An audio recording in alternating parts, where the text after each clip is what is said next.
Hello everyone. कैसे हो यार सभी लोग। तो आई होप कि तुम्हारी पढ़ाई बढ़िया चल रही होगी ना। और अपना आज इलेक्ट्रोस्टैटिक्स का लेक्चर नंबर 8 है, जिसके अपन आर्क की, सर्कुलर आर्क की और स्ट्रेट वायर की वजह से इलेक्ट्रिक फील्ड पढ़ने वाले हैं।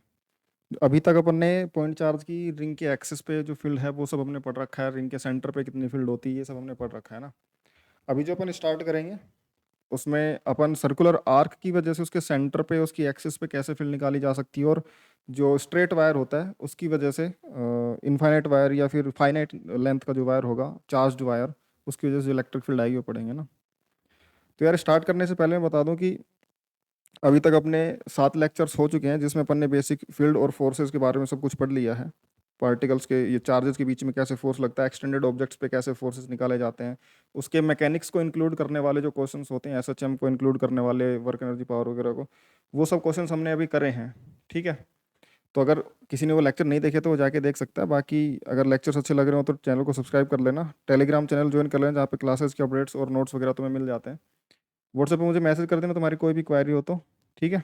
बाकी अपना जो डाउट ग्रुप है, डाउट ग्रुप अगर तुम टेलीग्राम पे जाके सर्च करोगे माफियाज डाउट क्लर्स ग्रुप, तो वहाँ पे जाके तुम्हें मिल जाएगा। अदरवाइज डिस्क्रिप्शन में तुम्हें लिंक मिल जाएगी, वहाँ से भी तुम चेकआउट कर सकते हो। और सारी चीज़ें कंप्लीटली फ्री हैं, तो अपने फ्रेंड्स के साथ में शेयर कर सकते हो। ठीक है। अभी स्टार्ट करते हैं अपन। इलेक्ट्रिक फील्ड, अगर मैं बताऊँ तुम्हें, पिछला रिकैप दूँ। इलेक्ट्रिक फील्ड जो हम पढ़ रहे थे उसके अंदर हम पॉइंट चार्जेस की इलेक्ट्रिक फील्ड पढ़ चुके हैं। पॉइंट चार्जेस की, सिंगल पॉइंट चार्जेस, उनके जो कॉम्बिनेशंस होते हैं, सुपरपोजिशन प्रिंसिपल से हम पॉइंट चार्जेस के जितने भी ओरिएंटेशन होते हैं सबके इलेक्ट्रिक फील्ड हमने कैलकुलेट कर लिए हैं। उसके अलावा रिंग के एक्सिस पे जो इलेक्ट्रिक फील्ड होती है वो किस तरीके से बिहेव करती है, या उसके कैसा ग्राफ होता है, वो कैसे चेंज होती है एक्सिस के अलोंग, वो सब ने पढ़ लिया है। अभी जो आज हम पढ़ने वाले हैं, आज हम इलेक्ट्रिक फील्ड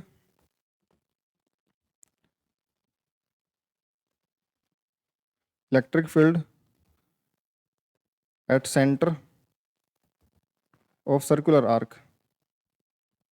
सर्कुलर आर्क है, आर रेडियस का, मान लो किसी एंगल थीटा का कोई सर्कुलर आर्क है, उसके सेंटर पे कितनी इलेक्ट्रिक फील्ड होगी हमें वो पढ़नी है। तो मैं कोई जनरल आर्क बना लेता हूँ, जैसे ये मैंने आर्क मान लिया, और इस आर्क का ये सेंटर होगा।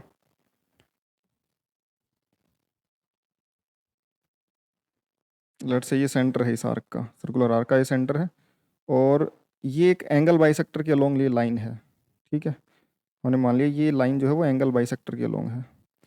तो अगर ये टोटल एंगल मान लो, ये कंप्लीट एंगल अगर थीटा है, सर्कुलर आर्क का एक कंप्लीट एंगल थीटा है, दोनों तरफ ये एंगल थीटा बाई टू बनेंगे।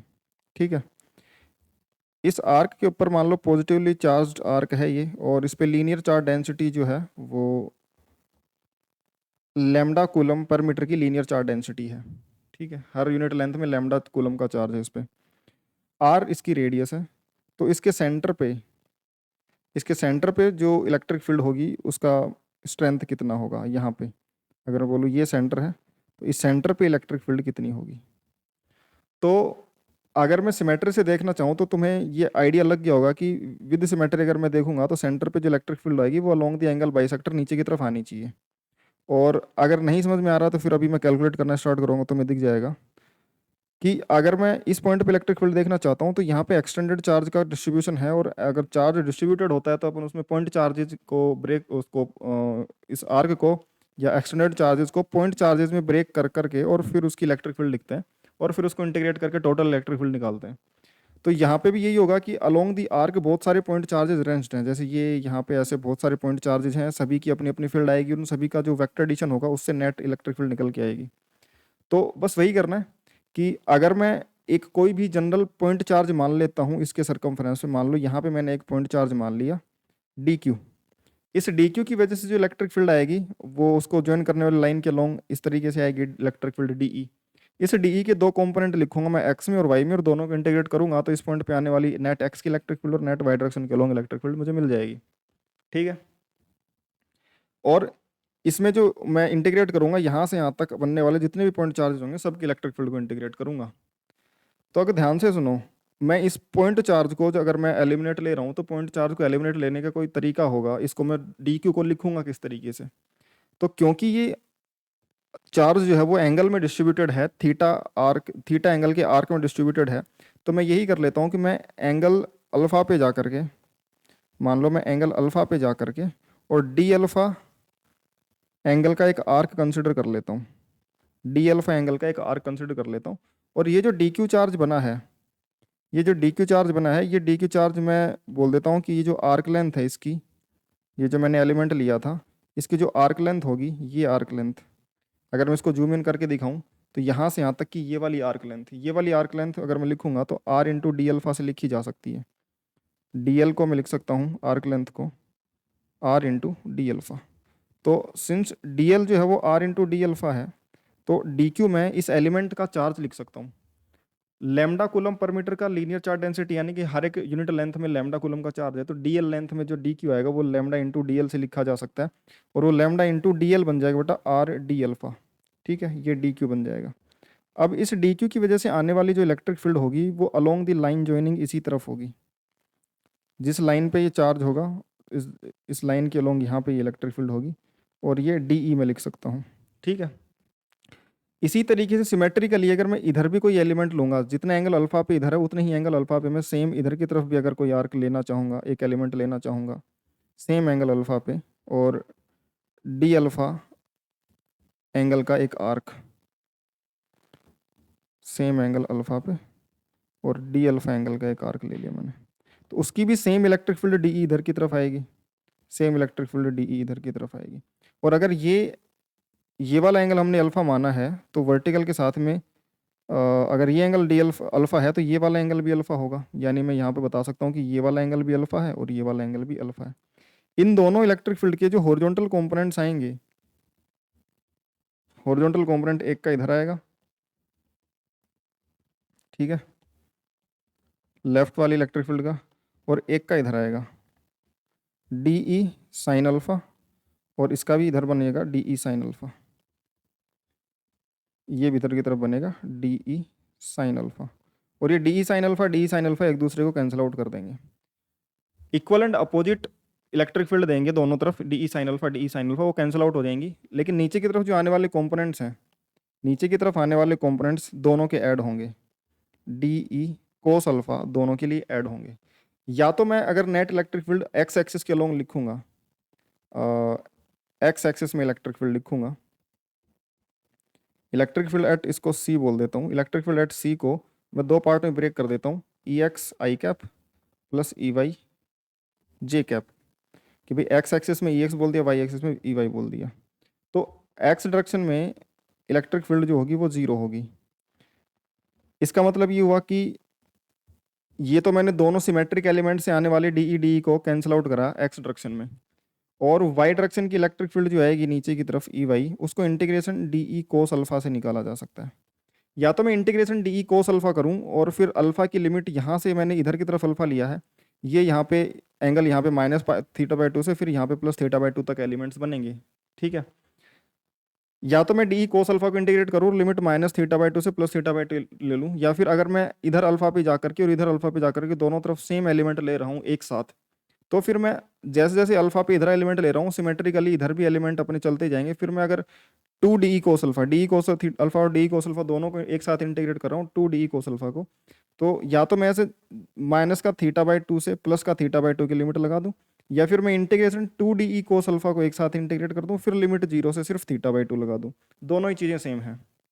ये y के लिए होगा, लेकिन x के लिए अगर मैं अलग से देखूं कि अगर मैं x का इंटीग्रेशन करता सिर्फ डी ई साइन अल्फा का, मैं अगर एक ही इलेक्ट्रिक फील्ड में डी ई साइन अल्फा को इंटीग्रेट करता तो क्या वो नेट जीरो निकल के आता, मैं कैलकुलेशन उसकी अगर देखना चाहूँ तो, बाकी तुम डायरेक्टली बता ही सकते हो जैसे अपन ने किया, बाकी फिर भी अगर मैं इंटीग्रेट करके इसको देखना चाहूँ कि वो जीरो आ रहा है कि नहीं आ रहा, तो सबसे पहले डी ई लिखूंगा कि ये इस डी क्यू चार्ज की जैसे आने वाला इलेक्ट्रिक फील्ड डी ई बनेगा K D Q by are square, K D Q by are square, D Q को लिखा जा सकता है lambda R into D alpha, तो डी ई जो बनेगा उसमें डी क्यू को लिख देंगे K lambda into R into D alpha upon में आर स्क्वायर, तो ये बन जाएगा के लेमडा अपॉन में आर इंटू डी अल्फा, ये इलेक्ट्रिक फील्ड डी ई बन जाएगी। ठीक है, अब ध्यान से देखना, ये जो डी ई इलेक्ट्रिक फील्ड है वो है के लेमडा अपॉन में आर इंटू डी अल्फा। ठीक है, अब एक्स में इलेक्ट्रिक फील्ड को डी ई साइन अल्फा को इंटीग्रेट करना है हमें एक्स की इलेक्ट्रिक फील्ड के लिए, डी ई साइन अल्फा को इंटीग्रेट करा तो डी ई की वैल्यू वापस से रख दी हमने के लैम्डा अपॉन में are into D alpha into sine alpha, और के लैम्डा अपॉन में आर तो इसमें बाहर आ गया, इंटीग्रेशन बन गया साइन अल्फा डी अल्फा, कहाँ से कहाँ तक, माइनस का थीटा बाई टू से प्लस थीटा बाई टू पे। अगर मैं एक ही एलिमेंट ले रहा हूँ, सिर्फ इस अकेले एलिमेंट को इंटीग्रेट करना, इस अकेले एलिमेंट के इलेक्ट्रिक फील्ड को इंटीग्रेट करना चाहता हूँ, तो सिर्फ अल्फा के लिए मैं माइनस थीटा बाई टू से और प्लस थीटा बाई टू, यहाँ पे लिख दूँ मैं, अल्फा की limit minus theta by two से प्लस थीटा बाई टू की लग जाएगी। तो माइनस थीटा बाई टू से प्लस थीटा बाई टू में इसको इंटीग्रेट करेंगे तो के लैम्डा अपॉन में आर तो कांस्टेंट है, और साइन अल्फा का इंटीग्रेशन, साइन अल्फा का ग्राफ देखो, इस इंटीग्रेशन को मैं डायरेक्टली जीरो प्रूव कर सकता हूँ। कैसे? कि y equal to sine alpha का ग्राफ बनाओ, y equal to sine theta का ग्राफ,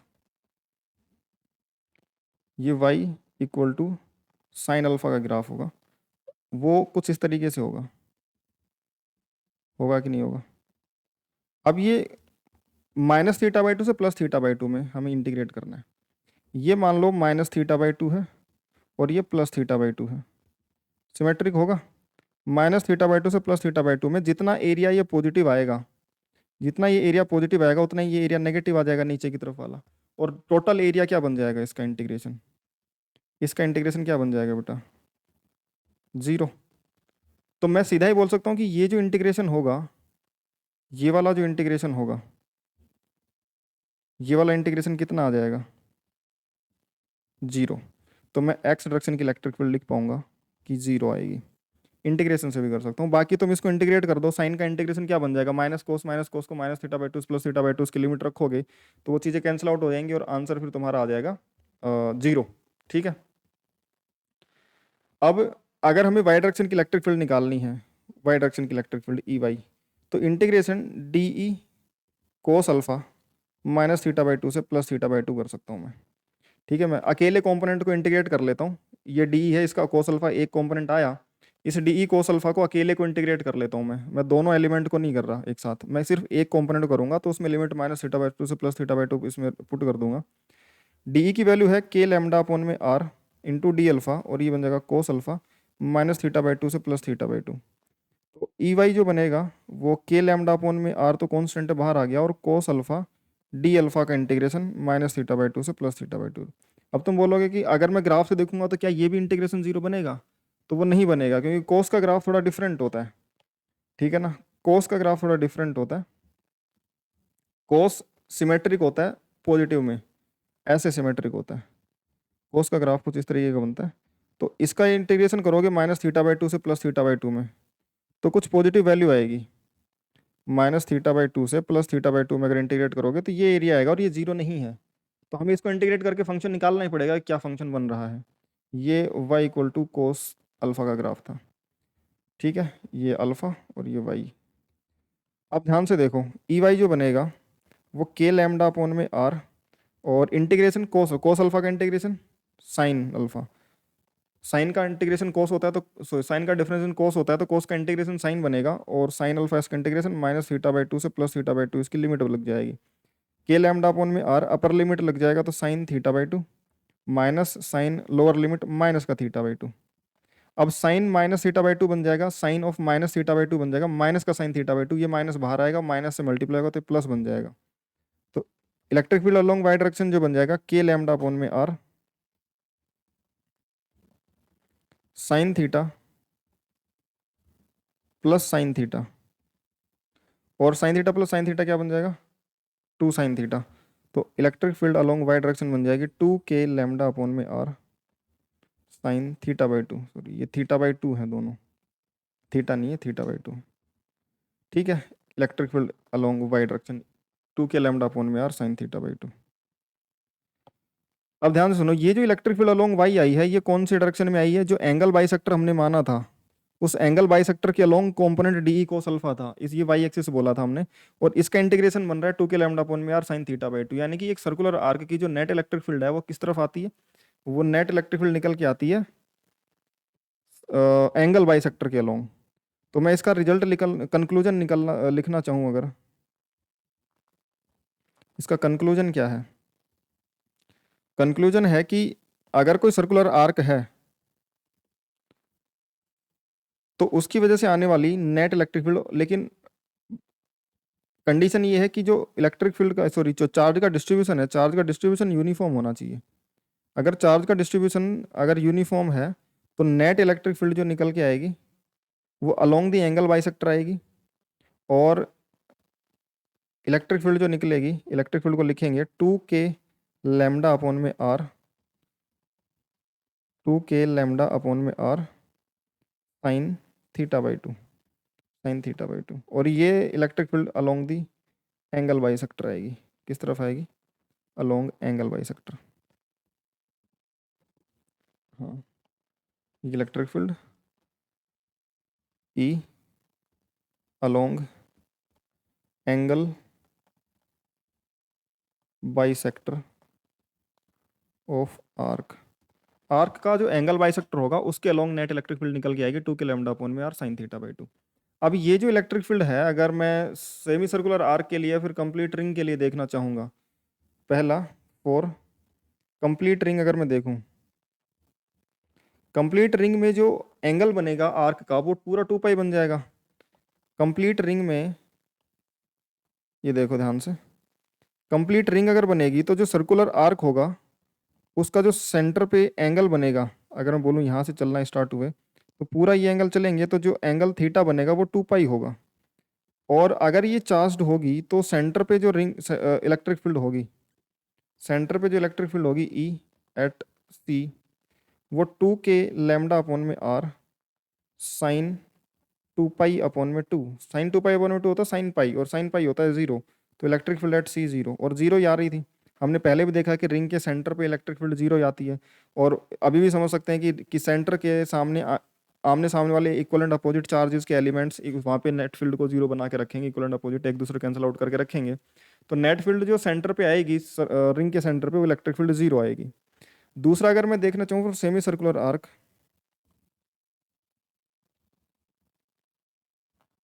और semi circular arc, semi circular arc के लिए क्या होगा कि ये सर्कल है, ये सेमी सर्कल है,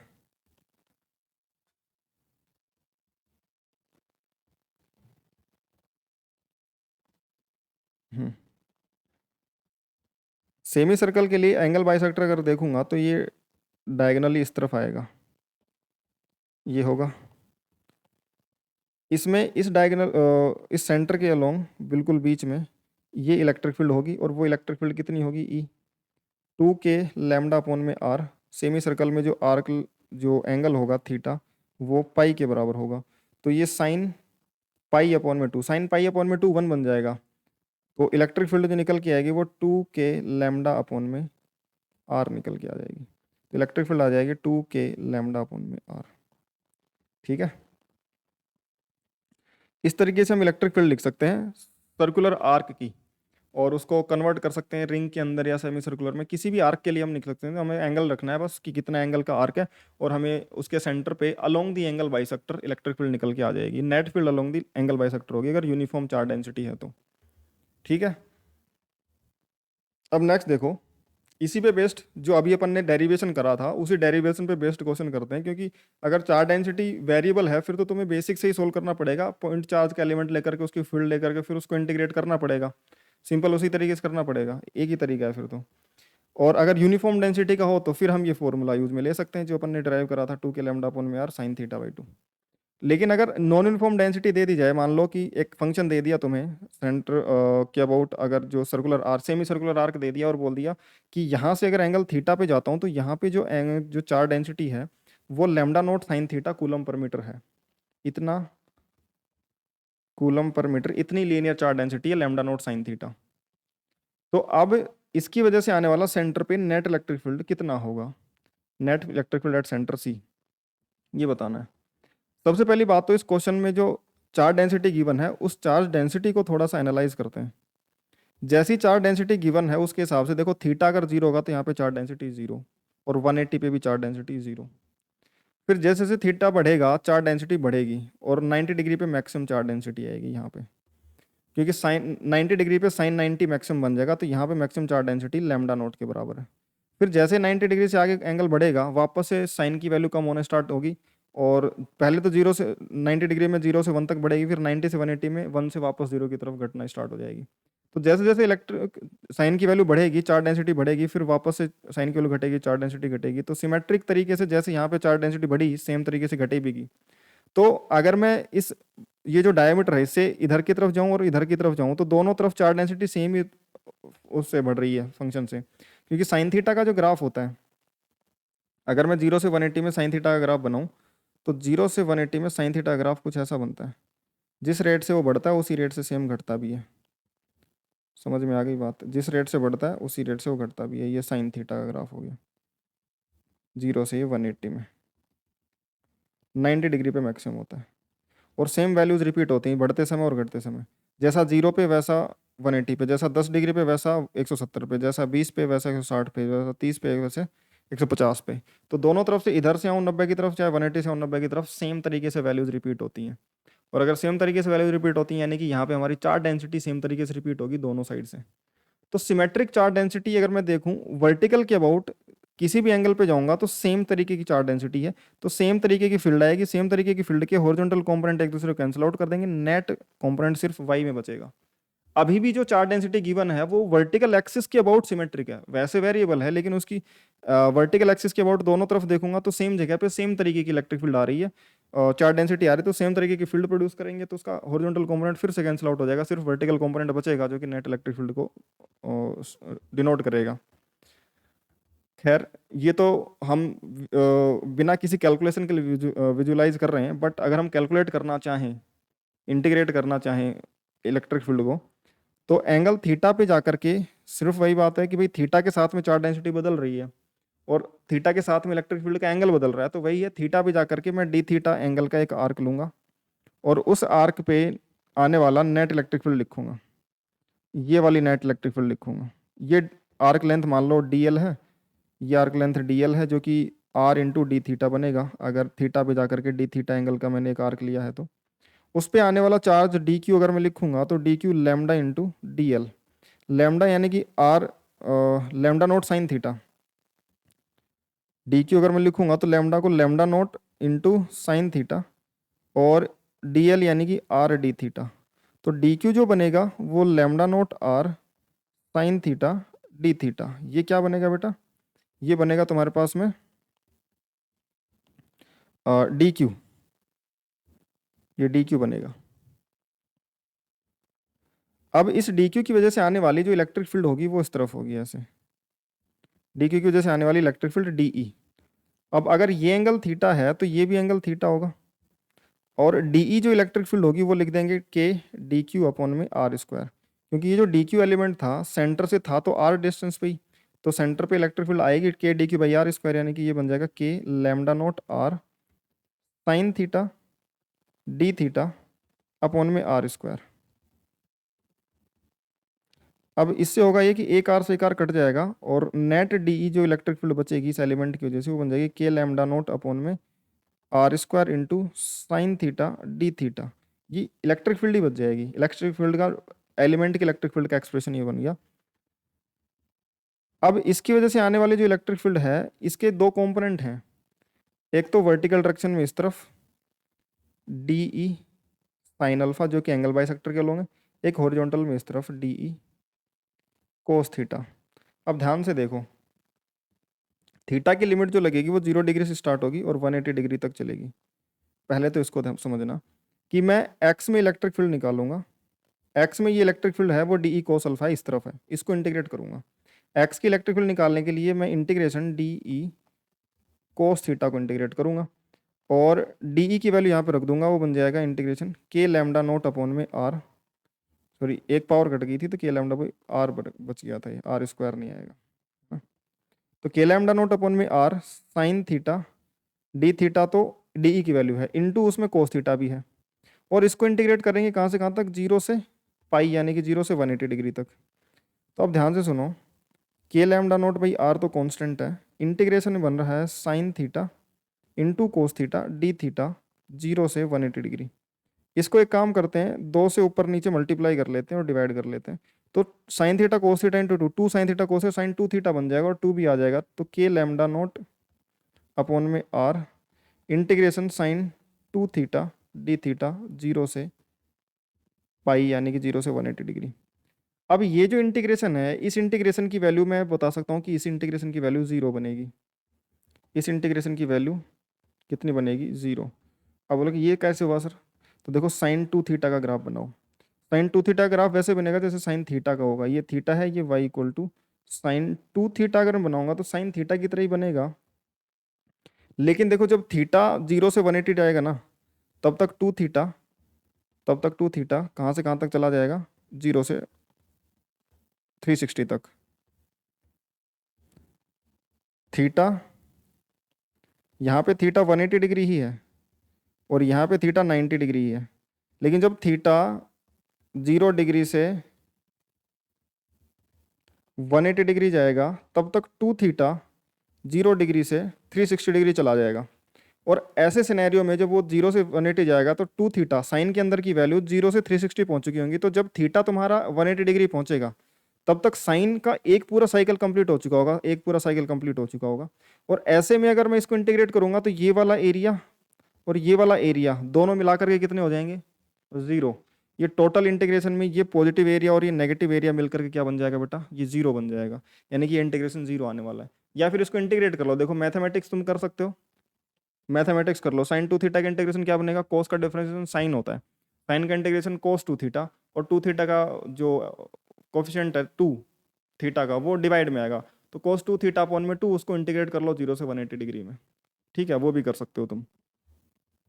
तो उससे भी आंसर निकल के आ जाएगा और ये बन जाएगा तुम्हारा आंसर 0। यानी कि एक्स की इलेक्ट्रिक फील्ड निकल के आ जाएगी तुम्हारे पास में, ई एक्स 0। यानी कि ये जो हमने पहले ऑब्जर्वेशन करी थी कि भाई सिमेट्रिक इलेक्ट्रिक फील्ड है वर्टिकल एक्सिस के अबाउट, तो उसकी वजह से net electric field x y में ही आएगी एंगल बायसेक्टर के लोग, वो सही थी हमारी। ठीक है, अब वाई डायरेक्शन में इलेक्ट्रिक फील्ड अगर मुझे निकालना है ई वाई, तो मैं क्या करूँगा? Integration D E sine theta को इंटीग्रेट करूँगा और वही 0 से 180 डिग्री में।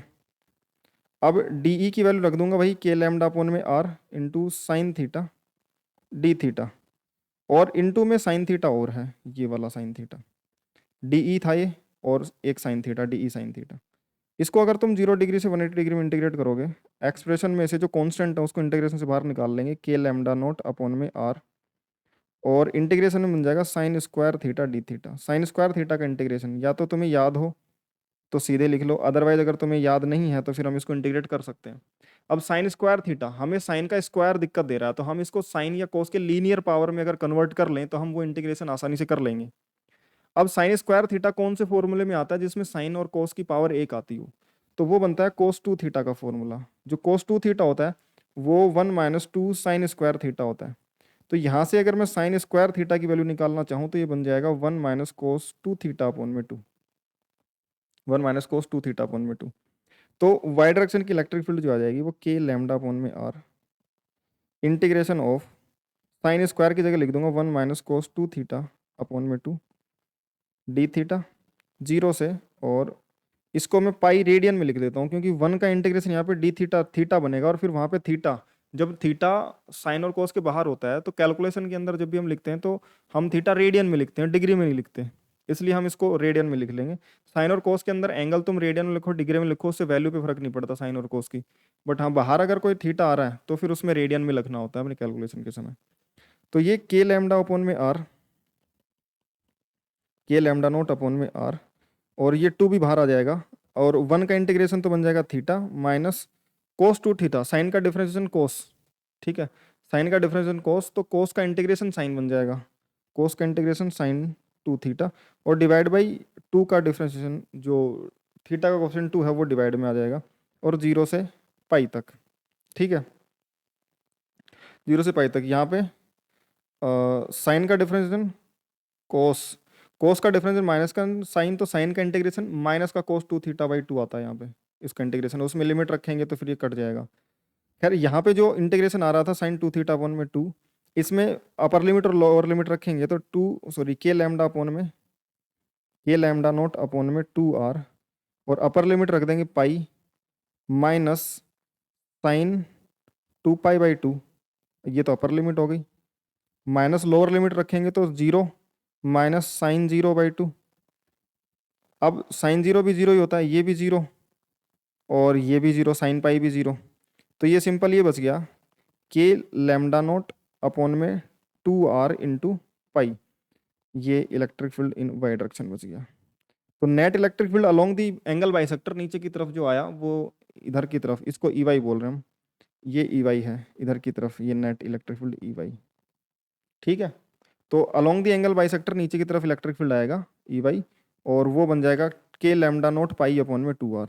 अब इसको ये लिख सकते हैं कि जो के है उसको 1/4 पाई एप्सिलॉन नोट लिख लेते हैं, 1/4 pi epsilon note into lambda naught upon में 2r इंटू पाई। तो अब ये पाई से तो पाई कट गया, 4×2 = 8 बन जाएगा। तो electric field in y direction ये निकल के आ जाएगा, जो कि net electric field at c भी होगा, वो लैम्डा नोट अपॉन में 8 एप्सिलॉन नोट आर, ये नेट इलेक्ट्रिक फील्ड आ जाएगा।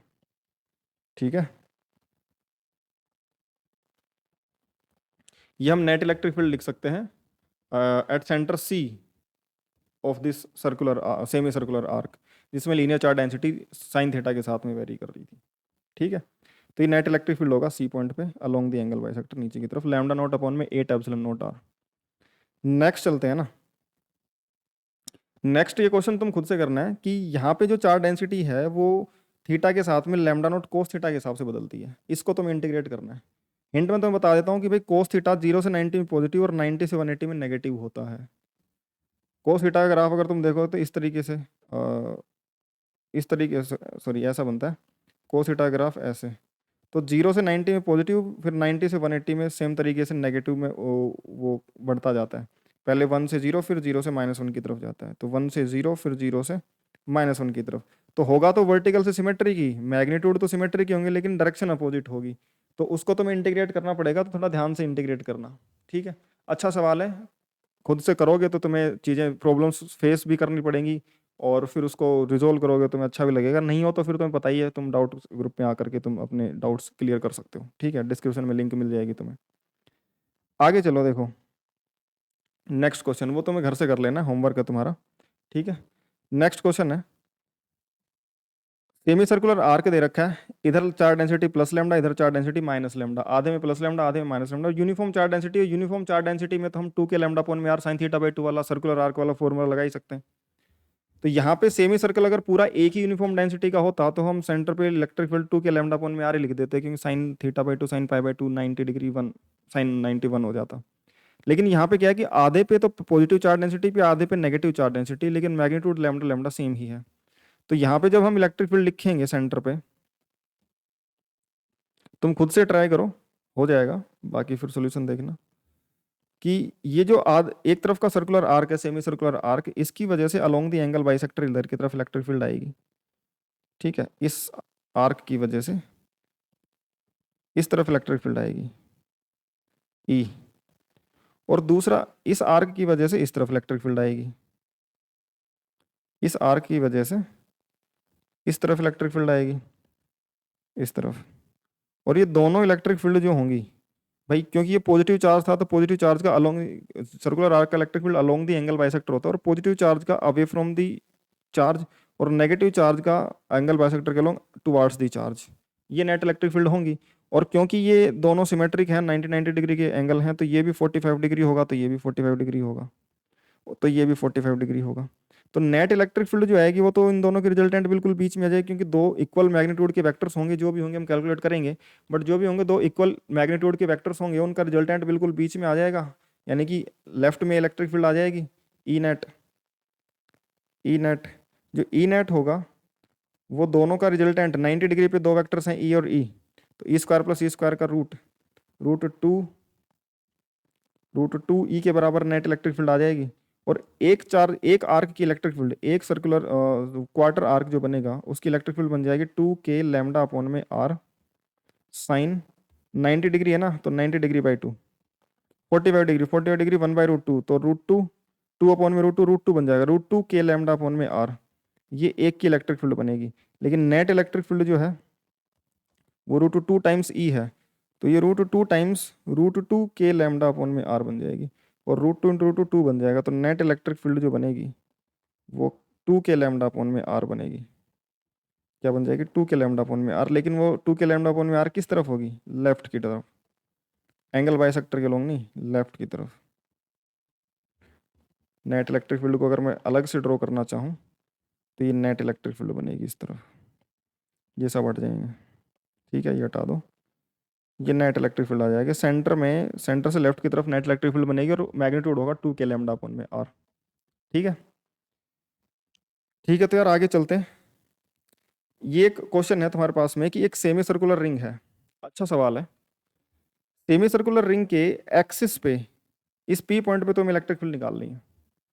सेमी सर्कुलर रिंग के एक्सिस पे, सेंटर से डिस्टेंस एक्स पे, सेंटर पे नहीं निकाल रही, सेंटर से अगर उसका जो एक्सिस बनाओगे उसमें सेंटर से एक्स डिस्टेंस पे एक पॉइंट पी है, इस पॉइंट पी पे नेट इलेक्ट्रिक फील्ड बतानी है तुम्हें। और उस नेट इलेक्ट्रिक फील्ड के दो कंपोनेंट होंगे, अगर मैं ध्यान से बात करूं तो ये सारी जो इलेक्ट्रिक फील्ड होंगी, ये सारे जो चार्जेज होंगे उनके जैसे आने वाले इलेक्ट्रिक फील्ड, अगर ये कंप्लीट रिंग होती तो उसका हमें इलेक्ट्रिक फील्ड पता था along the axis 2 k lambda upon में, sorry k q x upon में are square plus x square की पावर 3/2, ये नेट इलेक्ट्रिक फील्ड होगी अलोंग दी एक्स, उसका अलोंग दी एक्सिस। लेकिन यहाँ पे सिर्फ सेमी सर्कल है, आधा पार्ट है, इस आधे पार्ट से आने वाली electric field net electric field. P point पे पूछा है कि जो नेट इलेक्ट्रिक फील्ड है उसका x along the axis component कितना होगा और परपेंडिकुलर टू द एक्सिस कितना होगा। अब इसको मैं ध्यान से अगर तुम्हें समझाऊं तो मैं तुम्हें हिंट दे देता हूँ किस तरीके से होगा, क्योंकि वैसे थोड़ा सा मुश्किल होगा एकदम से खुद से सोचना ये सवाल। बाकी मैं तुम्हें हिंट देता हूँ, कैलकुलेशन तुम खुद से करके देखना, अगर हो जाए तो बहुत अच्छी बात है। यहाँ पे होगा कि circle, semi circle, circular arc के अलोंग चार्जेस डिस्ट्रीब्यूटेड हैं। यहाँ पे कोई भी चार्ज आएगा ऐसे, उसकी वजह से आने वाली ये इलेक्ट्रिक फील्ड ऐसे होगी, ऐसे तिरछा अगर मैं यहाँ से देख लो, इस आर्क की वजह से आने वाली इलेक्ट्रिक फील्ड ऐसे होगी और इसकी वजह से आने वाली इलेक्ट्रिक फील्ड ऐसे होगी। इस इलेक्ट्रिक फील्ड के तो एक तो एक्सिस में कंपोनेंट होंगे और एक परपेंडिकुलर ऐसे प्लेन में होंगे, तो ये दोनों तो एक दूसरे को कैंसिल आउट कर देंगे और ये वाले कंपोनेंट ऐड हो जाएंगे। ठीक, अब सेम तरीके से जैसे यहाँ से थोड़ा ऊपर जाऊंगा वैसे यहाँ से भी थोड़ा ऊपर आऊंगा, तो ये वाली जो इलेक्ट्रिक फील्ड होगी वो किसी एंगल पे जाएगी और नीचे की तरफ आएगी। उसके दो कंपोनेंट होंगे, एक तो एक्सिस के अलोंग और एक जो आएगा वो अगर मैं बात करूंगा कि ये कुछ ऐसे तिरछी इलेक्ट्रिक फील्ड है, तो एक तो इसके अलोंग आएगा और एक ऐसे इस प्लेन के अंदर एक इलेक्ट्रिक फील्ड ऐसे आएगी। उसके वापस से दो कंपोनेंट आएंगे, एक तो परपेंडिकुलर ऐसे और एक वर्टिकली डाउनवर्ड नीचे की तरफ। अब सिमेट्रिक इस एलिमेंट के जो इधर की तरफ इलेक्ट्रिक फील्ड आएंगे उसके हॉरिजॉन्टल में इधर वाला कंपोनेंट तो कट जाएगा, वर्टिकल वाला और ये वाले दोनों ऐड हो जाएंगे। तो इन दोनों एलिमेंट के ये वाले component x along the axis वाले ऐड हो रहे हैं। परपेंडिकुलर टू द नीचे जो एक कंपोनेंट इस हॉरिजॉन्टल प्लेन में आएगा नीचे की तरफ, उसका हॉरिजॉन्टल प्लेन में और नीचे की तरफ आने वाले कंपोनेंट है, वो नीचे की तरफ आने वाला कंपोनेंट फिर से ऐड होंगे और ये वाले कंपोनेंट कैंसिल आउट होंगे। तो ध्यान से करना है इसको, इसमें नेट इलेक्ट्रिक फील्ड का एक तो वर्टिकली डाउनवर्ड, ये जो रिंग है ये वाली एक्सिस, इससे समझ सकते हो इसके वर्टिकली नीचे की तरफ और इसका अलोंग द एक्सिस कंपोनेंट, एक तो बिल्कुल नीचे की तरफ और एक इधर की तरफ, ये दो इलेक्ट्रिक फील्ड कंपोनेंट आएंगे, दोनों तुम्हें निकालने हैं। ठीक है, और ये वाला कंपोनेंट तो उसी तरीके से इंटीग्रेट होगा जैसे पूरे सर्कल में होता है वैसे ही आधे सर्कल में होगा, तो ये एक्सप्रेशन वैसा ही बनेगा।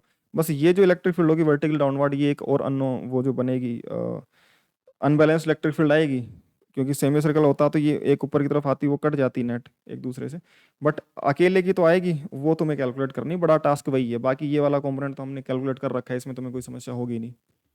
ठीक है, तो अगर नहीं हो तो तुम्हें पता ही है, डाउट ग्रुप में आकर के तुम डिस्कस कर सकते हो। ठीक है, अच्छा सवाल है लेकिन ट्राई जरूर करना। हाँ, नीट वाले बच्चे ना भी करेंगे तो चल जाएगा, जी वालों को लिए करना बिल्कुल जरूरी है। ठीक है, अब नेक्स्ट पार्ट पे चलते हैं कि सर्कुलर आर्क की वजह से इलेक्ट्रिक फील्ड पर ली। अब है electric field due to straight wire. Electric field due to straight wire में अगर कोई ऐसे बिल्कुल स्ट्रेट वायर है जिसको चार्ज दिया हुआ है और उसकी linear charge density lambda coulomb per metre के हिसाब से बदल रही है, और लैम्डा कूलम पर मीटर के हिसाब से जो इलेक्ट्रिक फील्ड चार्ज डेंसिटी उसमें बदल नहीं रही है, लैम्डा कूलम पर मीटर के हिसाब से चार्ज डेंसिटी के हिसाब से वो चार्ज डिस्ट्रीब्यूटेड है इस वायर पे और यूनिफॉर्म चार्ज डेंसिटी है, तो इससे कोई पॉइंट पी है उसकी परपेंडिकुलर डिस्टेंस इस वायर से आर है, तो उस पॉइंट पी पे नेट इलेक्ट्रिक फील्ड हमें बतानी है। यूनिफॉर्मली चार्ज वायर है, परपेंडिकुलर डिस्टेंस आर है और पॉइंट पी पे फिर हमें उसकी इलेक्ट्रिक फील्ड बतानी है। अब ध्यान से देखना, इस पी पे अगर तुम्हें नेट इलेक्ट्रिक फील्ड लिखनी है तो वो डिपेंड करेगा कि पी की लोकेशन क्या है। जो नेट इलेक्ट्रिक फील्ड होगी वो डिपेंड करेगा कि पी की लोकेशन क्या है। अब यहाँ पे होगा कुछ अलग फील्ड होगी, यहाँ पे अलग होगा, यहाँ पे, और डायरेक्शन भी बदलती जाएगी लोकेशन के हिसाब से, क्योंकि चार्ज का ओरिएंटेशन बदल जाएगा। जैसे यहाँ पे अगर वो पॉइंट होगा तो सारे के सारे चार्जेज ऊपर की तरफ ही हैं, तो सभी की नेट इलेक्ट्रिक फील्ड जो आएगी वो ऐसे आएगी, उसकी नेट इलेक्ट्रिक फील्ड का एक तो इधर कॉम्पोनेंट बचेगा, एक इधर की तरफ बनेगा। अगर मैं यही चार्ज, यही पॉइंट अगर मैं ऊपर की तरफ उठा के ले जाऊं यहाँ पे, तो अब सभी चार्जेस की वजह से इलेक्ट्रिक फील्ड ऐसे आएगी और ये इलेक्ट्रिक फील्ड ऐसे ऐड होगी, तो नेट इलेक्ट्रिक फील्ड का एक तो कंपोनेंट इधर एक इधर, कुछ नेट इलेक्ट्रिक फील्ड ऐसे आएगी। यही अगर बिल्कुल बीच में होगा, यही अगर बिल्कुल बीच में होगा तो ऊपर से आने वाली ये वाली फील्ड, ऊपर से आने वाली ये फील्ड, नीचे आने वाली सिमेट्रिक एलिमेंट्स की जो फील्ड लाइंस होंगी उनके वर्टिकल कंपोनेंट तो एक दूसरे को कैंसिल आउट कर देंगे, हॉरिजॉन्टल वाले ऐड होंगे, नेट इलेक्ट्रिक फील्ड सिर्फ हॉरिजॉन्टल में आएगी। तो ऐसा भी हो सकता है कि नेट इलेक्ट्रिक फील्ड हॉरिजॉन्टल बन जाए, बट हो सकता है किसी एंगल पे भी बने। ये दोनों ही सिनेरियो बन सकते हैं, डिपेंड करेगा कि एंगल कितना है। तो मैं कोई जनरल पॉइंट ले लेता हूँ, और वो जनरल पॉइंट इस तरीके से है कि उसका इस तरफ ये जो एंगल है और इस तरफ का ये जो एंगल है, ये दोनों, एक तो ऊपर की तरफ ये θ1 है और ये है θ2। ठीक है, दोनों एंगल हम θ1 और θ2 हमें पता है। अब इस पॉइंट P से परपेंडिकुलर डालने पर डिस्टेंस r है, और इस परपेंडिकुलर से, इस परपेंडिकुलर लाइन से नीचे की तरफ दूसरा, नीचे की तरफ एक एंड है θ2 एंगल पे, ऊपर की तरफ दूसरा एंड है θ1 एंगल पे। ठीक है, अब इसको ध्यान से देखो, अगर मुझे इस पी पॉइंट पे नेट इलेक्ट्रिक फील्ड निकालनी है तो सभी एलिमेंट्स की वजह से अलग अलग इलेक्ट्रिक फील्ड निकाल करके उसको इंटीग्रेट करना पड़ेगा। अब इसमें मैं ये देख सकता हूँ कि ये जो थीटा के हिसाब से इसमें इलेक्ट्रिक फील्ड डिस्ट्रीब्यूट हो रखी है, थीटा के हिसाब से नेट इलेक्ट्रिक फील्ड डिस्ट्रीब्यूट हो रखी है। मैं क्या करता हूँ कि ये जो परपेंडिकुलर डिस्टेंस है, इस पॉइंट को रेफरेंस लेकर के यहाँ से हाइट वाई पे जा करके, जो कि यहाँ से ये पॉइंट है, इस पे जाकर के एक एलिमेंट ले लेता हूँ। ठीक है, डी वाई लेंथ का ये एलिमेंट ले लिया, इसकी लेंथ है डी वाई। ठीक है, और ये जो यहाँ पे एंगल सबटेंड करेगा ये डी थीटा है। ये जो आर्क यहाँ पे एंगल सबटेंड करेगा, मान लो मैं एंगल अल्फा पे जा करके और डी अल्फा का या फिर थीटा पर जा करके डी थीटा एंगल का एक आर्क ले लेता हूँ, थीटा एंगल पे जा करके डी थीटा एंगल का एक आर्क ले लेता हूँ। ठीक है, उसकी लेंथ है डी वाई, और क्योंकि ये बहुत छोटा एलिमेंट है तो मैं इस छोटे एलिमेंट को सर्कुलर आर्क लिख सकता हूँ, और डी वाई को मैं आर डी थीटा लिख पाऊंगा, लेकिन आर ये वाला होगा ना कि ये वाला, क्योंकि इस जगह पे ये आर बदल चुका है। खैर वो हम आगे कैलकुलेट करेंगे, बट अभी के लिए ये एलिमेंट है और ये डी क्यू चार्ज है इस एलिमेंट का। इस एलिमेंट का चार्ज मान लो कोई डी क्यू है, तो डी क्यू जो लिखा जाएगा एलिमेंट का चार्ज, वो लैम्डा इंटू डी वाई से सिंपली लिखा जा सकता है, क्योंकि लैम्डा लीनियर चार्ज डेंसिटी है, पर यूनिट लेंथ में कितना चार्ज हो पता है, तो lambda into D y d q charge बन जाएगा। अब इस डी क्यू चार्ज की वजह से आने वाली जो इलेक्ट्रिक फील्ड होगी डी ई, ये जो इलेक्ट्रिक फील्ड होगी डी ई इस तरफ, इस डी ई के दो कंपोनेंट किए जा सकते हैं। एक तो हॉरिजॉन्टल में डी ई, अगर ये एंगल थीटा है तो ये भी एंगल थीटा होगा, तो डी ई कोस थीटा, और एक नीचे की तरफ डी ई साइन थीटा किए जा सकते हैं। अच्छा, ये एक्स की इलेक्ट्रिक फील्ड मान लेते हैं इसको, और ये वाई की इलेक्ट्रिक फील्ड मान लेते हैं, ये एक्स एक्सिस और ये वाई एक्सिस। ठीक है, अब जो नेट इलेक्ट्रिक फील्ड है डीई, इस डी क्यू चार्ज की वजह से डीई, ये डीई नेट इलेक्ट्रिक फील्ड लिखी जा सकती है के डी क्यू अपॉन में, इसको मैं ये डी लिख देता हूँ, के डी क्यू अपॉन में डी स्क्वायर। ठीक है, के डी क्यू अपॉन में डी स्क्वायर, और ये बन जाएगा के डी क्यू को lambda into D Y upon में डी स्क्वायर, और डी जो बनेगा वो square root of Y square plus R square, ये डी जो है वो square root of R square plus Y square का, R square plus Y square का स्क्वायर रूट से लिखा जा सकता है डी को। तो ये जो डी ई बनेगा, और डी का स्क्वायर कर देंगे तो स्क्वायर रूट कट जाएगा, जो इलेक्ट्रिक फील्ड डी ई बचेगा इस एलिमेंट का, वो बन जाएगा के लैम्डा डी वाई अपॉन में are square plus Y square.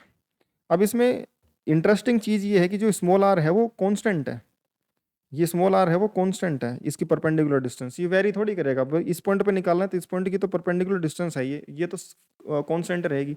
Y बदलेगा माइनस यहाँ से लेकर, या तो मैं वाई में इंटीग्रेट कर लूँ माइनस एल से L1 से प्लस L2 ले लूँगा भाई, यहाँ से नीचे L1 डिस्टेंस L2 डिस्टेंस पे, उसमें भी इंटीग्रेट कर सकता हूँ, या फिर मैं ऐसा कर सकता हूँ मैं थीटा में कन्वर्ट करके थीटा में इंटीग्रेट कर लेता हूँ इसको।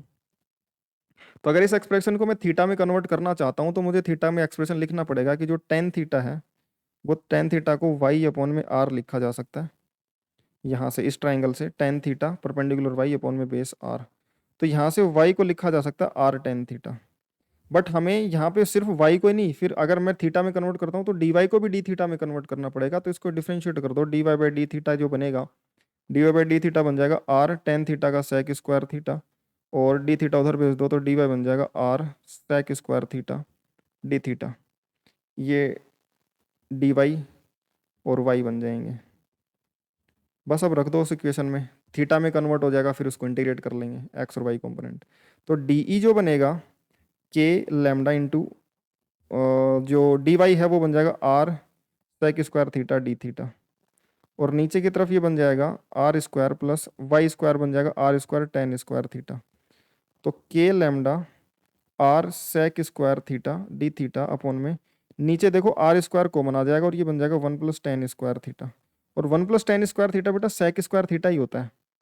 तो सेक स्क्वायर थीटा से सेक स्क्वायर थीटा कट गया, एक आर से एक आर भी कट गया, और ये जो नेट इलेक्ट्रिक फील्ड डी बची उस एलिमेंट की वजह से वो के लैम्डा अपॉन में are into d theta, simple ये बच गई। समझ में आ गई बात। और अगर मैं इसको इंटीग्रेट करना चाहूं तो कहां से कहां तक इंटीग्रेट होगी, यहां से और यहां तक ये इलेक्ट्रिक फील्ड इंटीग्रेट होगी। लेकिन हम एक्स कंपोनेंट और वाई कंपोनेंट ये निकालना चाहते हैं, इसके एक्स कंपोनेंट और वाई कंपोनेंट का रिजल्टेंट निकालना चाहते हैं। तो एक्स कंपोनेंट जो बनेगा इसका इलेक्ट्रिक फील्ड इन एक्स डायरेक्शन, ये सिर्फ एलिमेंट आया अभी, एक्स परपेंडिकुलर कंपोनेंट एक्स बोले या फिर इसको परपेंडिकुलर कंपोनेंट बोल देते हैं, इसको परपेंडिकुलर कंपोनेंट बोल देते हैं डी ई परपेंडिकुलर, और इसको बोल देते हैं डी ई पैरेलल। पैरेलल को परपेंडिकुलर कंपोनेंट से ज़्यादा जनरलाइज इसको फॉर्मेट में याद रखा जाता है कि जो लाइन है उसके जो लाइन वायर उसके परपेंडिकुलर इलेक्ट्रिक फील्ड का कंपोनेंट कितना है और उसके पैरेलल वाली लाइन के अलोंग कितना है। तो डी ई परपेंडिकुलर और पैरेलल, परपेंडिकुलर वाले को कैलकुलेट करते हैं पहले। डी ई परपेंडिकुलर जो बनेगा वो इंटीग्रेशन डी ई परपेंडिकुलर बनेगा, और इंटीग्रेशन डी ई परपेंडिकुलर होगा डी ई कोस थीटा, यही तो था डी ई कोस थीटा, हाँ परपेंडिकुलर और कंपोनेंट।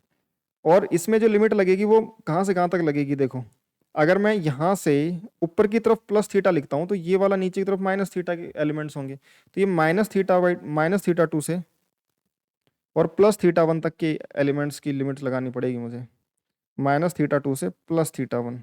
ठीक है, तो माइनस थीटा टू से प्लस थीटा वन की लिमिट लगानी पड़ेगी और कोस थीटा को इंटीग्रेट करना पड़ेगा। डी ई जो बन जाएगा वो बन जाएगा के लैम्डा अपॉन में R D theta into cos theta minus theta two से plus theta one. E perpendicular K lambda upon में आर कॉन्स्टेंट है, बाहर आ जाएगा, integration cos theta D theta minus theta two से plus theta one. Cos theta का integration बन जाएगा, साइन का डिफरेंशिएशन कोस होता है सिंपल, तो कोस का इंटीग्रेशन सिंपल तरीके से वही साइन बन जाएगा, तो के लैम्डा अपॉन में आर, और ये बन जाएगा साइन थीटा कहाँ से कहाँ तक, माइनस थीटा टू से प्लस थीटा वन तक। ई परपेंडिकुलर बन जाएगा के लैम्डा अपॉन में आर, के लैम्डा अपॉन में स्मॉल आर है सॉरी, तो ये बन जाएगा sine theta one minus sine minus theta two. समझ में आ गई बात। तो जो ई परपेंडिकुलर है वो के लैम्डा अपॉन में are sine of minus theta two, sine minus theta minus का साइन थीटा होता है, तो ये माइनस बाहर आएगा तो माइनस माइनस प्लस बन जाएगा, ई परपेंडिकुलर बन जाएगा sine theta one plus sine theta to. ठीक है, और अगर मैं इसको कन्वर्ट करना चाहूँ दूसरे फॉर्मेट में, दूसरा फॉर्मेट कौन सा होता है, दूसरा फॉर्मेट ये होता है कि अगर मैं इसको इन एंगल्स में कन्वर्ट करना चाहूँ, ये मान लो एंगल अल्फा है और ये एंगल बीटा है, यानी कि ये वाला जो एंड है वायर का उसका यहाँ पे जो पॉइंट होगा इस पॉइंट पे इलेक्ट्रिक फील्ड जो होगा वो निकालना है, और इस पॉइंट को ज्वाइन करूंगा इस पॉइंट से, तो ये वायर के साथ में उस पॉइंट के एंगल अल्फा और बीटा बन रहे हैं। ये हमने जो थीटा वन थीटा टू लिए हैं वो परपेंडिकुलर लाइन के साथ में ऊपर नीचे वाले एंड का थीटा टू, ऊपर वाले एंड का थीटा वन, लेकिन इसमें इसमें जो ऊपर वाला एंड है उसको पॉइंट कर ज्वाइन कर वायर के साथ में अल्फा और वायर के साथ में बीटा, ये एंगल्स हैं। तो जो अल्फा है ये थीटा वन है, थीटा वन को 90 माइनस अल्फा लिखा जा सकता है और थीटा टू को 90 डिग्री माइनस बीटा लिखा जा सकता है, ये लिखा जा सकता है। इस ट्राइंगल में देख सकते हो, इस ट्राइंगल से अगर ये 90 डिग्री है और ये थीटा वन है तो 90 माइनस थीटा वन है, और ये थीटा टू है तो 90 माइनस थीटा टू है, तो या फिर थीटा टू को 90 माइनस बीटा लिखा, ये बीटा है तो ये 90 माइनस बीटा, और ये अल्फा है तो ये 90 माइनस अल्फा, ये लिखा जा सकता है एक दूसरे के फॉर्मेट में। तो ये बन जाएंगे। अब इसको देखो, थीटा वन को रखेंगे यहाँ पे, थीटा वन को यहाँ पे रखेंगे साइन 90 डिग्री माइनस अल्फा, तो वो कोस अल्फा बन जाएगा। और यहाँ पे थीटा टू को रखेंगे 90 डिग्री माइनस बीटा, तो वो sine 90 minus beta cos beta बन जाएगा। तो यही इलेक्ट्रिक फील्ड परपेंडिकुलर डायरेक्शन में के लैम्डा अपॉन में आर कितनी बन जाएगी बेटा, cos alpha plus cos beta. इसका जो यूज होगा वो जब हम क्वेश्चंस करेंगे तब मैं तुम्हें समझाऊंगा कि ये वाला एक्सप्रेशन क्यों जरूरी है और ये किस तरीके से हमारी कैलकुलेशन में होने वाली मिस्टेक्स को बचाएगा। ये जब हम आगे पढ़ेंगे तब करेंगे। बट अभी के लिए हम पैरेलल कंपोनेंट और कैलकुलेट करते हैं। पैरेलल कंपोनेंट कौन सा, ये वाला इलेक्ट्रिक फील्ड के जो वायर है तुम्हारा उसके पैरेलल कंपोनेंट इलेक्ट्रिक फील्ड का डीई पैरेलल। डीई पैरेलल के लिए हमें ई पैरेलल को इंटीग्रेट करना पड़ेगा। नेक्स्ट है हमारा E parallel. E parallel, E parallel जो बनेगा वो integration D E sine theta बनेगा। और इंटीग्रेशन में लिख देंगे के लैम्डा अपॉन में आर इंटू डी थीटा, और ये साइन थीटा कहाँ से कहाँ तक बेटा, माइनस थीटा टू से प्लस थीटा वन। और वही कांस्टेंट के लैम्डा अपॉन में आर बाहर आ जाएगा, sine theta D theta minus theta two से प्लस थीटा वन। साइन का इंटीग्रेशन क्या बन जाएगा, कोस का डिफरेंशिएशन माइनस का साइन, तो साइन का इंटीग्रेशन माइनस कोस बनेगा। के लैम्डा अपॉन में आर माइनस का कोस थीटा माइनस थीटा टू से प्लस थीटा वन तक, के लैम्डा अपॉन में आर, के लैम्डा अपॉन में आर, अपर लिमिट बन जाएगी माइनस का कोस theta one minus of minus का कोस माइनस थीटा टू। अब देखो इस माइनस से तो ये माइनस कट गया, और कोस ऑफ माइनस थीटा जो होता है, कोस के अंदर अगर माइनस थीटा होता है तो वो कोस थीटा ही होता है, क्योंकि कोस माइनस थीटा का मतलब क्या होगा, कोस ये वाला माइनस थीटा, और इस क्वाड्रेंट में कोस पॉजिटिव ही होता है, इसलिए वो माइनस का cos theta, sorry cos of minus theta cos theta simple बन जाता है, माइनस बाहर नहीं आता साइन की तरह। तो साइन में तो बाहर आता है, इसमें नहीं आता। तो ये माइनस का कोस थीटा वन और ये प्लस का कोस थीटा टू। तो ई पैरेलल जो बनेगा, ई पैरेलल बन जाएगा के लैम्डा अपॉन में आर और cos theta two minus cos theta one. Cos देखो बड़े छोटे एंगल पे कोस की वैल्यू बड़ी होती है, छोटे एंगल पे कोस की वैल्यू बड़ी होती है। इसको अगर मैं वही कन्वर्ट करना चाहूँ किसके अंदर, कि भाई थीटा वन को मैं 90 minus alpha 90 degree minus alpha और थीटा टू को मैं 90 डिग्री माइनस बीटा रखूँगा, तो यही पैरेलल कंपोनेंट कन्वर्ट हो जाएगी इसके अंदर के लैम्डा अपॉन में आर। और यहाँ पे अगर मैं रखूँगा थीटा टू की वैल्यू 90 माइनस बीटा, तो 90 minus beta cos 90 minus beta sine beta बन जाएगा, और cos 90 minus alpha sine alpha बन जाएगा। तो ये बन जाएगा cos beta minus cos alpha, sorry sine beta minus sine alpha, cos 90 minus beta sine beta बनेगा, sine beta minus sine alpha. तो अगर मैं थीटा वन थीटा टू में करता हूँ तो perpendicular component sine theta one plus sine theta two, और cos parallel component cos theta two minus cos theta one आता है। और अल्फा बीटा में लिखता हूँ तो परपेंडिकुलर कंपोनेंट बनता है तुम्हारा cos alpha plus cos beta, और पैरेलल कंपोनेंट बनता है sign beta minus sine alpha. फिर से वही बात कि ये वाला कंपोनेंट तो तब काम आएगा जब स्पेसिफिक टाइप के प्रॉब्लम्स आएंगे, उसमें कैलकुलेशन की मिस्टेक तुम्हारे पास बहुत ज़्यादा रहेंगे। या तो उसको हम इस तरीके से करेंगे तो बहुत अटेंटिव कैलकुलेशन के साथ करें, या फिर इससे करेंगे तो हमें कुछ चीज़ें ध्यान रखने की जरूरत नहीं होगी, वो अपने आप ऑटोमेटिकली उसमें इंक्लूडेड होंगी, तो उसमें गलती होने के चांसेस कम हो जाते हैं। तो दोनों फॉर्मेट तुम्हें याद हो तो अच्छी बात है, अदरवाइज एक फॉर्मेट तो होना ही चाहिए। इनको अगर मैं एक साथ लिखूँ, एक तरीके के फॉर्मूले एक साथ, तो ज़्यादा सही रहेगा तुम्हारे लिए याद करने के लिए, कि पैरेलल कंपोनेंट इलेक्ट्रिक फील्ड का उस इलेक्ट्रिक फील्ड के वायर के साथ में लिख देता हूँ, डायग्राम के साथ में, कि ये मैंने इलेक्ट्रिक फील्ड उठा ली, ये इलेक्ट्रिक फील्ड लिखनी है इसकी।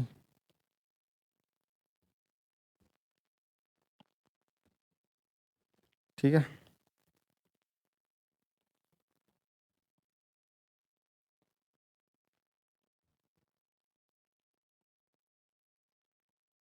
हम्म,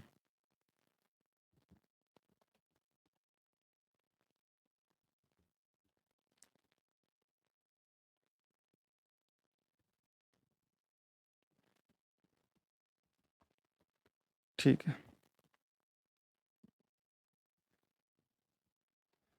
तो थीटा वन थीटा टू में परपेंडिकुलर कंपोनेंट ये वाला परपेंडिकुलर कंपोनेंट ई परपेंडिकुलर, और इधर की तरफ आएगा ई पैरेलल। और ये जो ई पैरेलल बना वो तब बना जब अपन ने थीटा 1 को बड़ा एंगल माना था। तो थीटा 1 को बड़ा एंगल मानेंगे, यानी कि थीटा 1 को बड़ा एंगल मानने का रीजन ये निकला कि भाई ये इधर की तरफ ज़्यादा चार्जेज होंगे तो उनकी वजह से आने वाली फील्ड नीचे की तरफ कंपोनेंट ज़्यादा होंगे तो नेट इलेक्ट्रिक फील्ड नीचे आ जाएगी। तो हम ये फॉर्मूला लगा लेंगे। इसमें साइन का ख्याल हम अगर ना रखना चाहें तो फिर हम एंगल से देख लेंगे कि हम कोई भी फॉर्मूला लगा लेंगे इसमें cos θ2 माइनस cos θ1 या फिर cos θ1 माइनस cos θ2, और डायरेक्शन हम इससे देख लेंगे जिधर एंगल बड़ा होगा उसके चार्जेस की इलेक्ट्रिक फील्ड ज़्यादा होगी तो उसके अपोजिट फील्ड आएगी।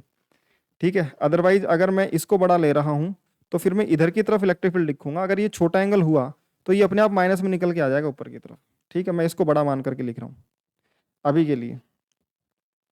या फिर मैं इसको दूसरे फॉर्मेट में लिखना चाहूँ, ये तो θ1 θ2 के फॉर्मेट में था, और अगर मैं इसको लिखना चाहूँ अल्फा और बीटा के फॉर्मेट में तो फिर हम ऐसे लिख सकते हैं।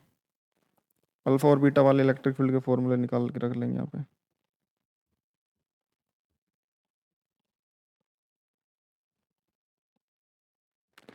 ई परपेंडिकुलर का अल्फा और बीटा में जो फॉर्मूला बनता है ये cos alpha plus cos beta बनता है। कोई भी एक तरीके से तुम याद रख लेना, बस मैं तरीके दोनों ही बताऊंगा कि कैसे कैसे सोल्व होंगे क्वेश्चंस। बाकी कोई भी एक तरीके का फॉर्मेट तुम याद रख लेना, दोनों ही सही है इनमें से। ठीक है, कोई भी एक फॉर्मेट याद रख लेना, सही दोनों ही है। ये इलेक्ट्रिक फील्ड है ड्यू टू स्ट्रे वायर। ठीक है, अब इसमें कुछ स्पेसिफिक केसेस हैं। इसके कुछ स्पेसिफिक केसेस जैसे कि अगर ये जो वायर है वो इनफाइनाइट वायर हो या फिर सेम इनफाइनाइट वायर हो तो उसकी वजह से आने वाले इलेक्ट्रिक फील्ड्स कैसे कैसे होंगे। तो अगर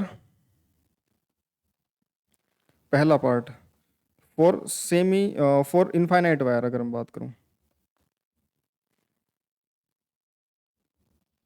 इनफाइनाइट वायर, इनफाइनाइट वायर की वजह से आने वाली इलेक्ट्रिक फील्ड। इनफाइनाइट वायर क्या होगा कि दोनों तरफ जो वायर होगा वो ऊपर इन्फिनिटी तक फैला हुआ होगा। दोनों तरफ जो वायर होगा वो इन्फिनिटी तक फैला होगा। तो ऐसे सिनेरियो में θ1 और θ2 जो दोनों एंगल होंगे, उन दोनों एंगल को अगर तुम ध्यान से देखोगे तो देखो, मान लो मैं इसको ढंग से हटा देता हूँ। ठीक है,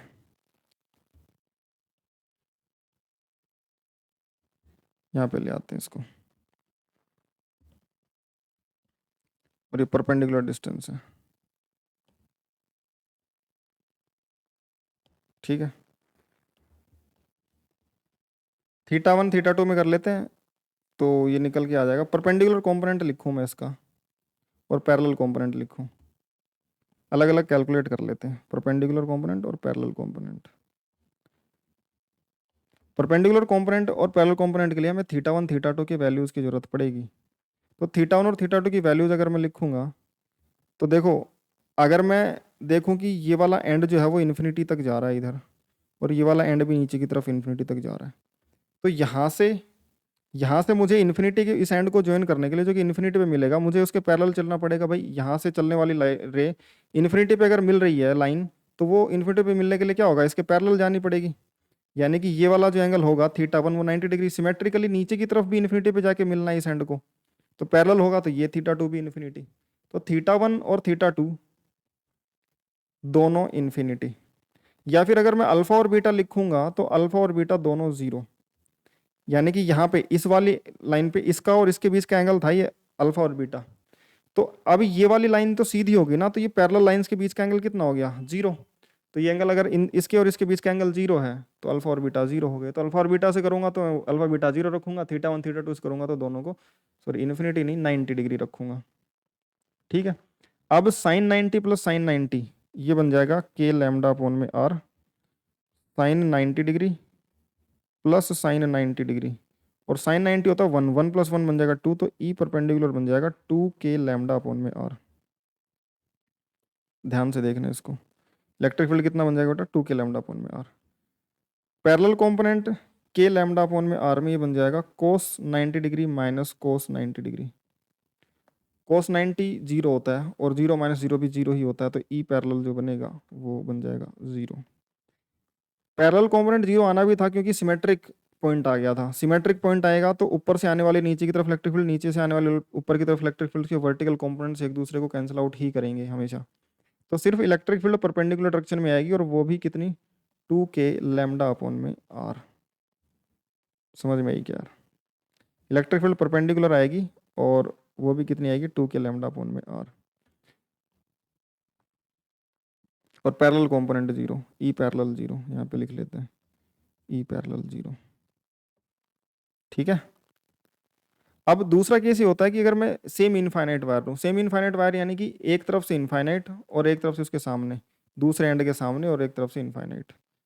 दूसरा केस ले लेता हूँ, semi infinite wire. Semi infinite wire में क्या होगा कि वायर एक तरफ से इनफाइनाइट है, वायर एक तरफ से इनफाइनाइट है,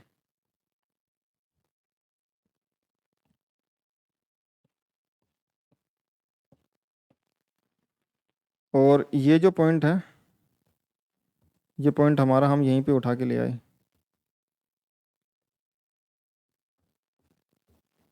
ये पॉइंट हम यहाँ पे इसके सामने। ठीक है।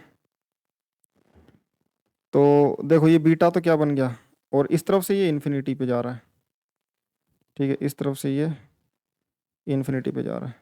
तो ध्यान से देखोगे तो अगर मैं यहाँ से ऊपर वाले एंड को ज्वाइन करूंगा तो पैरेलल चलना पड़ेगा, इन्फिनिटी मिलेगा, तो ये θ1 तो 90 डिग्री हो गया, और θ2 इस वाले एंड को देखूंगा तो सीधे ही चलना है, तो इस वाली लाइन से उसका एंगल तो जीरो ही बन गया। समझ में आ गई बात? तो θ1 तो तुम्हारा बन गया 90 डिग्री, और θ2 लोअर एंड का एंगल बन गया 0 डिग्री। सिमेट्रिकली अगर अल्फा देखूंगा तो अल्फा तो यहाँ पे इस एंड को ज्वाइन करने पर बनने वाला एंगल, तो पैरेलल लाइन से इन दोनों के बीच में एंगल 0 बनेगा, तो अल्फा तो 0 डिग्री। और बीटा अगर लिखूंगा तो बीटा देखो यहाँ से, अगर मैं इस पॉइंट को अगर मैं देखूंगा कि इस पे ज्वाइन करना है, तो बीटा एंगल यहाँ से ज्वाइन करने पर इसको यहीं से सीधा ज्वाइन करना पड़ेगा, तो ये वाला एंगल तो 90 डिग्री बन रहा है, तो बीटा 90 डिग्री लिखना पड़ेगा। और ऐसे में अगर मैं पैरेलल और परपेंडिकुलर कंपोनेंट के फॉर्मूला लगाऊंगा तो ई परपेंडिकुलर जो बनेगा वो के लैम्डा अपॉन में आर, थीटा वाला फॉर्मूला लगा लो, साइन θ1 प्लस साइन θ2, तो ये साइन 90 डिग्री प्लस साइन 0, तो साइन 91 बन जाएगा, साइन 0 0, तो ये ई परपेंडिकुलर निकल के आ जाएगा के लैम्डा अपॉन में आर। ठीक। दूसरा ई पैरेलल अगर निकालना हो तो ई पैरेलल में के लैम्डा अपॉन में आर, उसमें कोस θ2 माइनस कोस θ1, कोस θ2 के लैम्डा अपॉन में आर। मैंने θ1 को बड़ा माना ऊपर वाले को, इसलिए मैं कोस θ2 माइनस θ1 लिख रहा हूँ, तो कोस θ2 यानी कि 0 डिग्री माइनस कोस θ1 यानी कि 90 डिग्री। कोस 0 1 होता है, कोस 90, कोस 0 1, कोस 90 0, तो 1 माइनस 0 1, और ई पैरेलल भी निकल के आ जाएगा के लैम्डा अपॉन में आर। और ऊपर वाले चार्जेस बड़े थे तो नेट इलेक्ट्रिक फील्ड नीचे ही आनी थी, तो देखो नीचे वाला कंपोनेंट पॉजिटिव निकल के भी आ रहा है, तो ई पैरेलल ई परपेंडिकुलर वाला जो इलेक्ट्रिक फील्ड होगा वो निकल के आ जाएगा बेटा के लैम्डा अपॉन में आर। ठीक, के लैम्डा अपॉन में आर। और जो ई पैरेलल होगा, ई पैरेलल वाला भी निकल के आ रहा है, ई पैरेलल वाली इलेक्ट्रिक फील्ड भी निकल के आ रही है कितनी, के लैम्डा अपॉन में आर। दोनों इलेक्ट्रिक फील्ड कितनी निकल के आ रही है, के लैम्डा अपॉन में आर। तो इसकी वजह से आने वाली जो नेट इलेक्ट्रिक फील्ड होगी, अगर मैं बोलूँ कि इस तरफ जो आएगी वो नेट इलेक्ट्रिक फील्ड होगी, तो बिल्कुल बीच में आएगी 45 डिग्री 40, क्योंकि दोनों कंपोनेंट बराबर हैं, ई परपेंडिकुलर और ई पैरेलल दोनों ही बराबर हैं के लैम्डा अपॉन में आर के। तो जो नेट इलेक्ट्रिक फील्ड आएगी दोनों का रूट 2 टाइम्स हो जाएगा, 90 डिग्री पे हैं दोनों कंपोनेंट, तो रूट 2 टाइम्स के लैम्डा अपॉन में आर, ये नेट इलेक्ट्रिक फील्ड होगी। ठीक है। इस तरीके से हम इनफाइनाइट वायर की इलेक्ट्रिक फील्ड भी लिख सकते हैं। तो यार ये इनफाइनाइट वायर की इलेक्ट्रिक फील्ड का फॉर्मूला हमने ड्राइव करा है, इसके बारे में जो क्वेश्चंस होंगे अच्छे अच्छे क्वेश्चंस, और इसको सर्कुलर आर्क की इलेक्ट्रिक फील्ड से कैसे रिलेट करा जा सकता है, बहुत अच्छा कंसेप्ट है वो, कि electric field due to straight wire को सर्कुलर आर्क की इलेक्ट्रिक फील्ड का फॉर्मूला जो अपन ने ऊपर डिराइव करा था, ये 2 के लैम्डा अपॉन में आर साइन θ1 प्लस साइन θ2। ठीक है, इससे कैसे रिलेट कर सकते हैं उस फॉर्मूले को, इस फॉर्मूले से कैसे, 2 के लैम्डा अपॉन में आर साइन θ/2, इस फॉर्मूले से कैसे रिलेट कर सकते हैं उसको, वो भी हम नेक्स्ट क्लास में देखेंगे। तो नेक्स्ट क्लास इंपॉर्टेंट होने वाली है इसके क्वेश्चन प्रैक्टिस के पर्सपेक्टिव से भी, और अच्छे अच्छे जो कंसेप्ट होते हैं एडवांस लेवल के उनके लिए भी। तो आज के लिए यार इतना ही, हमने बहुत अच्छे अच्छे प्रॉब्लम्स करी हैं और अच्छे अच्छे कंसेप्ट सीखे हैं, तो आज के लिए इतना ही, बाकी हम नेक्स्ट क्लास में पढ़ेंगे। ठीक है, नेक्स्ट लेक्चर में पढ़ेंगे, और तब तक के लिए तुम्हारा जो होमवर्क है अभी तक जो हमने पढ़ा उसके लिए तुम होमवर्क अगर करना चाहो तो HCV से तुम्हें ये क्वेश्चंस का होमवर्क तुम अपना कंप्लीट कर सकते हो इलेक्ट्रोस्टैटिक्स का। और कोचिंग मटेरियल जो तुम फॉलो कर रहे हो, जो भी तुम फॉलो कर रहे हो, उसके मटेरियल में से तुम जो भी क्वेश्चंस ढूंढ के करना चाहो तुम कर सकते हो, जो इस टॉपिक जो अभी तक मैंने पढ़ाया उसमें से होंगे तो। और इरोडो के तुम ये कुछ प्रॉब्लम्स कर सकते हो, खुद से प्रैक्टिस कर सकते हो। एसबीटी की ये प्रॉब्लम्स तुम खुद से ट्राई कर सकते हो। अब पाथफाइंडर की भी कुछ प्रॉब्लम्स हैं जो तुम खुद से ट्राई कर सकते हो, जो मैंने पढ़ाया उसके हिसाब से। बाकी अगर तुम इनके अलावा कोई और बुक फॉलो कर रहे हो, DC Pandey, B M Sharma, Physics Galaxy, तो वहाँ से भी क्वेश्चन उसमें टॉपिक वाइज सेग्रीगेटेड हैं, तो तुम वहाँ से भी प्रैक्टिस कर सकते हो जो टॉपिक हमने पढ़े हैं उतने। ठीक है, तो ठीक है यार, आज के लिए इतना ही, बाकी अपन नेक्स्ट क्लास में पढ़ेंगे। और अगर तुम्हें लेक्चर अच्छा लगा हो तो चैनल को सब्सक्राइब कर देना, टेलीग्राम चैनल को ज्वाइन कर लेना सारी क्लासेस की अपडेट्स वगैरह के लिए। और व्हाट्सएप पे मुझे मैसेज कर देना, तुम्हारी कोई भी क्वायरी हो। व्हाट्सएप नंबर है 7696836922।